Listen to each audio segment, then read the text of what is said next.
The hospitals have been highlighted for something which nobody wants to be highlighted upon. Sir, what are the safety measures to be taken when a COVID positive case dies at the hospital? Why do you direct this question to a surgeon? I have not understood. Sir, Maybe because of the because experience you have in your setup. no. Because I know that Mumbai has a lot of COVID positive patients. I work in a government setup where we are working both taking COVID patients as well as non-COVID patients, surgical patients as well as SARI patients who then get converted to COVID and ultimately die. But I have not entered these wards. But I can tell you the system that is followed is on the guidelines by the Ministry of Health and Government, Ministry of Health, which put up this guideline on the 15th of March. When a patient dies, as far as I am concerned, the first thing that is required is to shift this body out as fast as possible. It's not easy because the amount of strength for the dead bodies as of now, any hospital is much less as compared to it can accommodate the number of dead bodies. That's the basic challenge that any hospital is going to face. So does mine. So the first thing that you should do in an institutional setup which is treating COVID disease, I'm quite sure Brigadier will say yes to me, that you should have isolation facilities within the ward itself because the mortuaries are full. And this I'm telling you from what is happening right now in Mumbai. The best way, which the guideline says, is react as fast as possible so that the patients by the side of this body should not get afraid because they are too serious to look at a dead body around them. You must have seen some videos circulating, including on the news channels showing from Mumbai some bodies lying here and there. The second thing is, obviously, in the COVID ward where this death occurs, everybody is in PPE. But the healthcare worker who is going to now look after this dead body is of immense importance. He or she has to take adequate care how to handle this body. There is no evidence whatsoever that this dead body is dangerous, but still adequate care has to be taken. The first and foremost is take care of all the punctures that are in the body of the patient, including the endotracheal tube when the patient is being extubated after declared dead. Plug the natural orifices like nose and mouth, which is usually done on a Hindu body. Clean the body with 1% hypochlorite. Then put it in a leak-proof plastic bag with an area preferably where the face of the patient who is dead can be seen. Not all bags come like that, but you can have such bags. They should be adequately thick and not burn when the body is being cremated earlier than the body. Clean the outside of the body and a bag also with 1% hypochlorite, and then transport to mortuary or hand over to the relatives as and when this. What I would suggest more is for a healthcare worker who is certifying the patient as dead due to COVID-19 has to have the paperwork complete.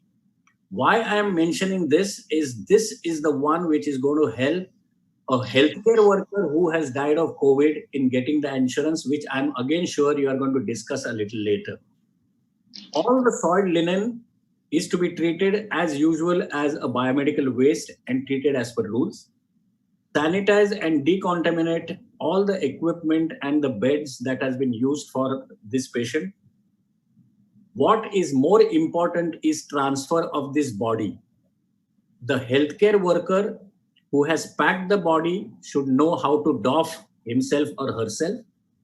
The person who takes this body to the mortuary preferably is the, if not, the person has to again don and doff properly.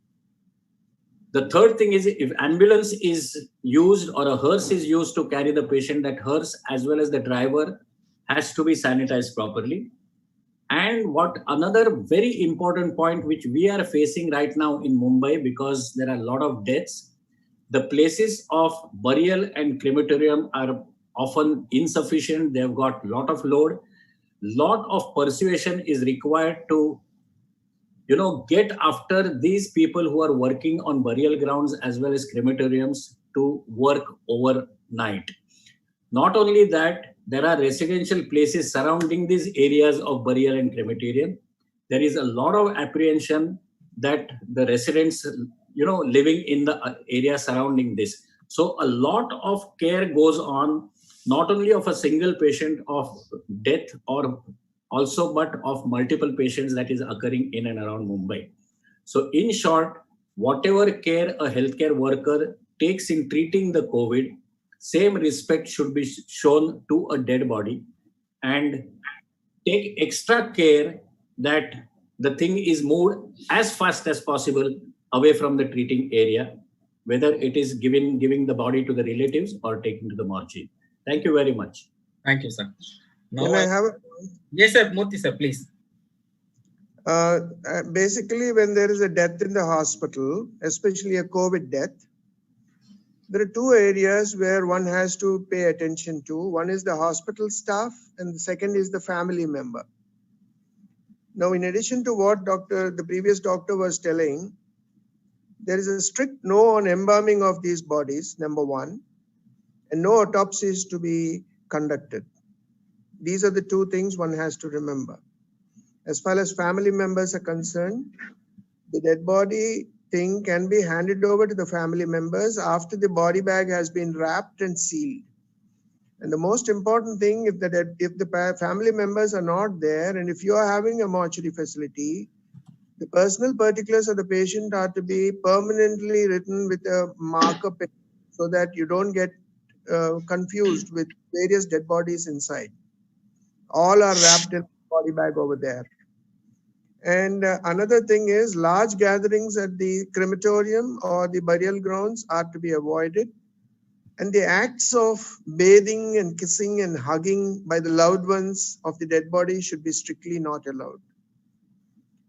And ash, once the dead body has been burnt as per the religious rites, can be handed over later to the next of kin.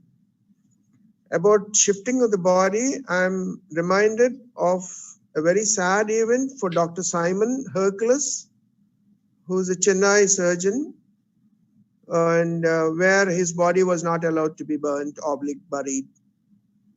So this is the state of affairs. We at times behave like very educated and mature, and at times there's no difference between the animal and the human being. And it was a sad day for Dr. Simon. Yeah, that's exactly what I talked of, the group who are literate but will behave like illiterates. And absolutely. The group